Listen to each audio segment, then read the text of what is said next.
হাটিকুমরুল মোড় তথা সিরাজগঞ্জ মোড় নামে পরিচিত জায়গাটিতে তৈরি হচ্ছে নতুন একটি ইন্টারসেকশন, যেটি ভাঙ্গা যে এক্সপ্রেসওয়ে রয়েছে সেই এক্সপ্রেসওয়ের আদলেই তৈরি করা হবে এবং সেটা করলে এখানকার যানজট কমবে। তো আমার কথা হচ্ছে, এখানে আসলে উল্লেখ করার মতো যানজট হয় না। বাংলাদেশে যে সমস্ত যানজট হয় তার বেশিরভাগই হচ্ছে অব্যবস্থাপনা, বিশৃঙ্খলা এবং ট্রাফিক ব্যবস্থাপনার অভাবে। এখানে যেই এরিয়া নেওয়া হয়েছে 1 কিলোমিটারের বেশি পর্যন্ত এরিয়া নেওয়া হয়েছে শুধুমাত্র একটি ইন্টারসেকশন তৈরির জন্য।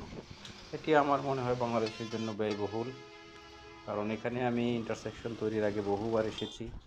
হাটিকুমরুল মোড়ে যে খুব বেশি গাড়ি থাকতো তা না। তারপরও তৈরি হোক, সরকারি টাকা যেন সঠিকভাবে খরচ হয় সেই কামনা করি আর আমরা ঘুরতে পারি।